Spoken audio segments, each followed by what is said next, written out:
Growth through relationship conflicts. Okay, right now, as I'm recording this, the gene key number 6 is activated, and that is the shadow of conflict, the gift of diplomacy, and the city, which is the highest octave experiential energy, is peace. And what really has struck me today in my daily contemplation of where the sun is in the astrological map, which is also part of the Gene Keys map and human design, is that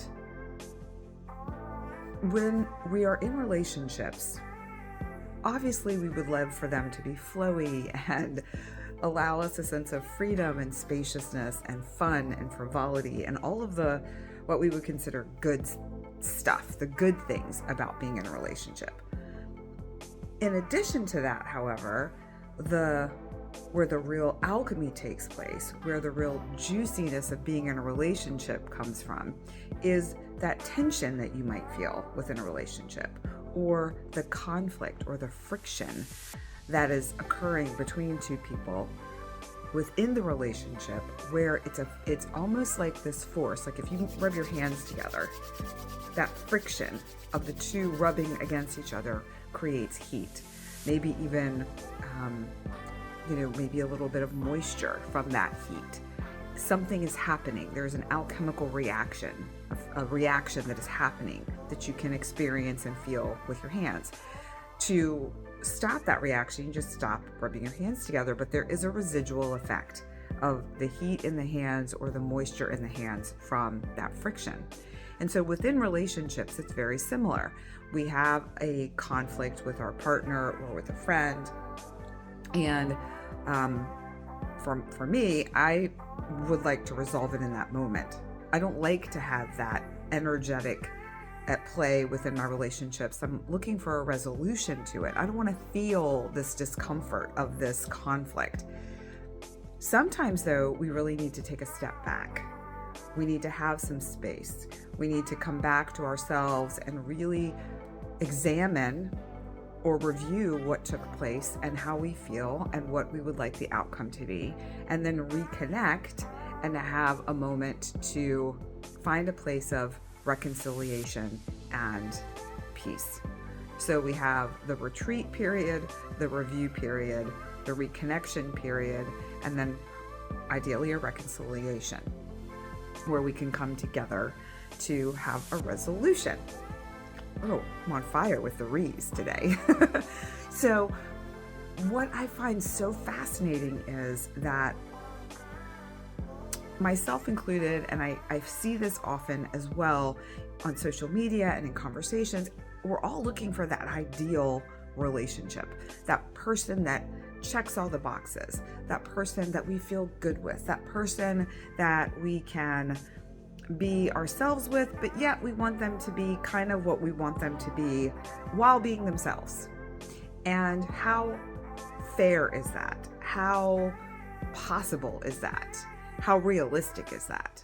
And I feel like anything is possible. I feel like we have infinite opportunities to experience our lives in an infinite number of ways, while simultaneously recognizing that sometimes the players in the experience are not the appropriate players for something specific that we're looking to experience. So when we're in relationships and we have a conflict, how do you navigate that conflict? What do you do when you have something come up in your relationships? What has been the theme that emerges? What path do you take to reconcile or come to a resolution? Are there certain things that really work well in your relationship? Are there things that you know that you could do differently? That gift of diplomacy, and diplomacy being finding a skillful way to resolve or solve a solution or a problem, to find a way through the conflict that ends in peace. And peace doesn't always mean that you get your way at the end of the conflict. Peace could mean that you don't get your way, but you are in a place where you know that this is the best path for you to take to stand your ground so that you could have your own inner peace. And that may cause the other person discomfort. But we're coming back into ourselves. We're coming back into our center. And to do that, we have to be very clear for ourselves what that looks like, what that feels like, and then be able to express that to the person we're having the conflict with. And finding a pathway to resolution does not always mean acquiescing, and that does not always mean standing too firm either. It's finding that sweet spot that makes sense for you and for the other person. So conflict creates an opportunity for growth and expansion, and an opportunity to practice or play with energetic experiences that often feel uncomfortable, but are the alchemizing force for change in our lives. And with an eclipse tomorrow, we're in that period of time where things are beginning to be revealed to us. We're feeling and experiencing things differently so that we can create a new path forward for the future. Remember, we learn from one another. So please share any of your thoughts, your experiences here. Share this with someone that you think may benefit. And I will be back with some more soon. Some other ideas are percolating. Ciao for now.